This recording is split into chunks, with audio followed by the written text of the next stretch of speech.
Sudan में जो चल रहा है, जैसे हमारे भाई का सवाल है कि दर्स के दौरान ये बात आई कि दुनिया में कहीं भी ये कंडीशन नहीं है कि जिहाद की कैफियत या शराइत पूरे होते हों।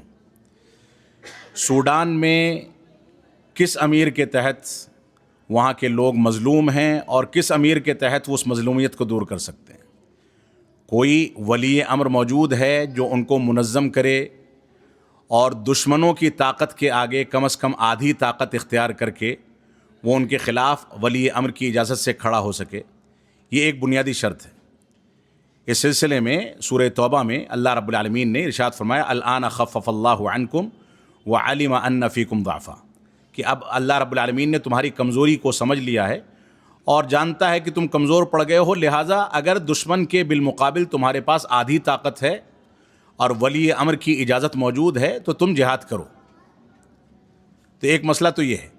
सूडान में जो चल रहा है, सूडान में असल में खेल है दर हकीकत उन मुसलमानों का जो ख़वारिज सिफत मुसलमान थे, पहले ये वहाँ पर कायम शुदा हुकूमत के ख़िलाफ़ क़त्ल ख़ुरेज़ी करते थे, अब ये हुकूमत में आ गए तो ये अब ख़ुद कुछ इस तरह की हरकतें कर रहे हैं।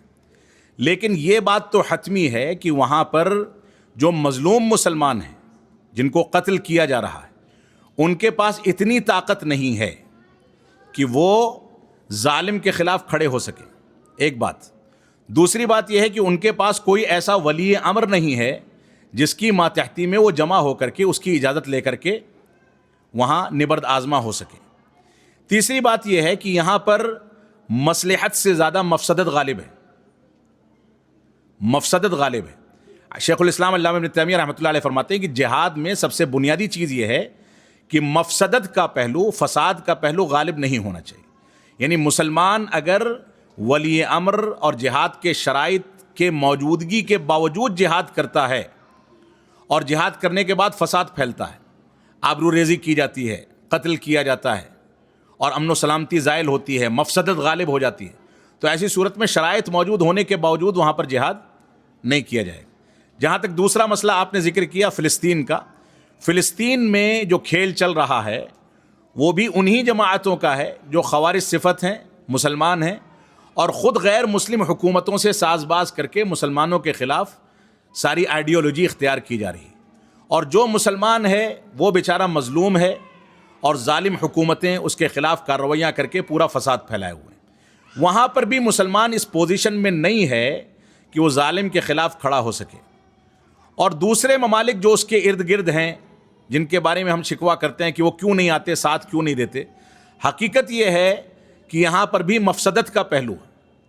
अगर वो निकल करके खुल करके आएँ और यहाँ पर इसराइली हुकूमत के ख़िलाफ़ खड़े हों तो जो फ़साद इस वक्त फ़िलिस्तीन या उसके आस पास के ममालिक में है, वो फ़साद अमन व सलामती जहाँ पर है वहाँ पर भी फैल जाएगा। और हकीकत यह है कि वो ममालिक, ख़ास करके अरब ममालिक, इस पोजीशन में नहीं हैं और उनकी ताकत इतनी नहीं है कि वो इन हुकूमतों के ख़िलाफ़ खड़े हो सकें।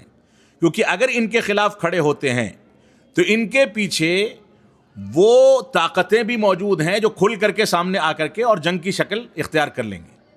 लिहाजा मसलहत का तकाज़ा यहाँ पर यही है कि मुसलमान अमन व सलामती के लिए आपस में एग्रीमेंट करें और सऊदी अरब की जो पॉलिसी है, टू नेशन पॉलिसी, कि दोनों हुकूमतें कायम रहें।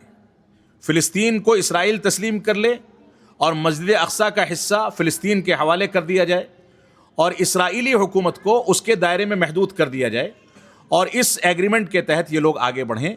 यही इस वक्त तक सबसे मुनासिब हल है जिसको होने नहीं दिया जा रहा। जब भी टू नेशन पॉलिसी के एग्रीमेंट पर कदम आगे बढ़ाए जाते हैं, अंदर से कोई पटाखा फोड़ करके उस सेमिनार या उस मीटिंग को या उस कॉन्फ्रेंस को फेल करा दिया जाता है। ये बाकायदा सोची समझी प्लानिंग है जिसके तहत ये हो रहा है। तो ये बैनुल-अक़वामी सियासत के तनाजुर में जो नाजुक मसाइल हैं, इसमें हम समझते हैं कि हमें दुआ करनी चाहिए। यकीनन मुसलमान जो है बहुत मज़लूम है, उसका खून बहाया जा रहा है, हमको इसकी तकलीफ़ है और मुसलमान को तकलीफ़ होती है तो हमें तकलीफ़ को महसूस करना चाहिए।